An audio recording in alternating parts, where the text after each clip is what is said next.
is in places like China. Now, yes, this will feel like a big leap, but hold with me here, right? They do a thing called depersoning, which is if you displease the establishment, they will take away your ability to pay for things, to communicate with things, to work in certain areas. And while it is not as organised, it has exactly the same effect here in this country.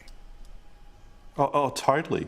It takes away that essence of the individual. It dehumanises them in a way, and it paints them as this bad sort of non-human, and it does it through subscribing to this person bad characteristics. So if you're like us and you're right of centre, then automatically you're a bad person, but you're a bad person for the following reasons. But then also what the left do is they create gulags for words and gulags for thoughts.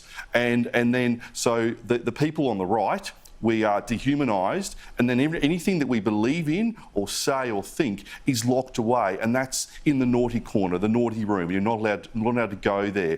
And this is how it happens in China, and it's not a big step because it's a classic play from the left. This is what they've done. If you look at the history of the world in the 20th century and now in the 21st century, this is what the left do. It happened after the Second World War, and what they did in the Eastern Bloc with the way they took away the intelligentsia, the elites there. They became non-humans. They were dehumanised, and that's how they were able to take power. Frustrates me through all of this, and I'm having plenty of people blowing up at me about this, but I'm sorry, I've just got to say it as it is, right? Which is, people's attitude seems to be, if it wasn't my family member that was affected, then how good is this? All right? Like, if it's not my family that's stuck on the plane and can't come back, well, bugger it, we're all right. If it's not my kid that loses the job or I lose the job, then fine.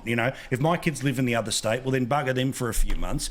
And, there's a horrific story out of Melbourne about a poor little sick kid who should have been going back to Queensland, but didn't because of all of the silly rules and ended up dying. But again, this has been settled. Very clearly, electorally, it has been settled. But I don't care how popular this is. We will look back on this as a moment of delusion. Hear. I agree with you, Paul. And my party lost an election 3 weeks ago because we wanted common sense and we wanted some form of consistency when it came to dealing with this issue. But you know what happened? On polling day, Labor Party volunteers and the union thugs, they were handing out how to vote cards saying, vote for the Premier, she's kept you safe. Vote for the Premier, she's going to keep you safe. And look, we lost, they won, I've got to suck it up, no time for a pity party. But it's what Michael said.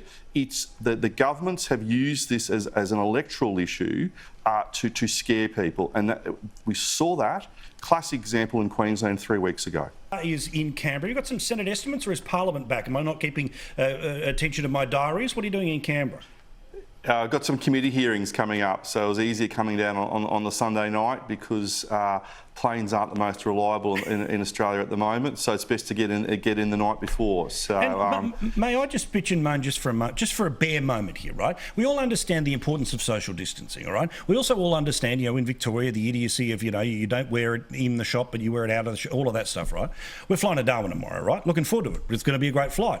Full flight, and I'm sitting in a middle seat, so I apologise in advance. You got the fat bloke tomorrow.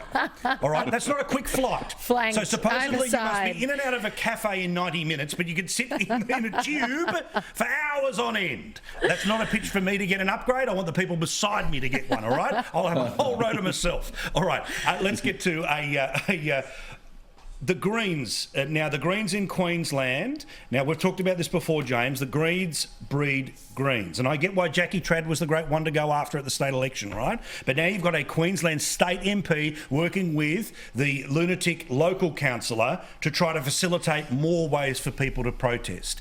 Post-election, was empowering this person with LNP preferences a bad idea?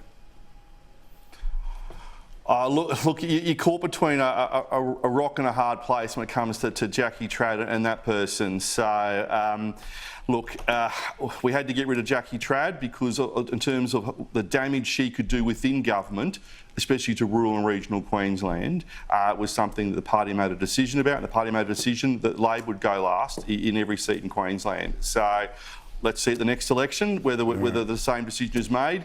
But, yeah. Greens always go I feel last, dirty. all right, everybody?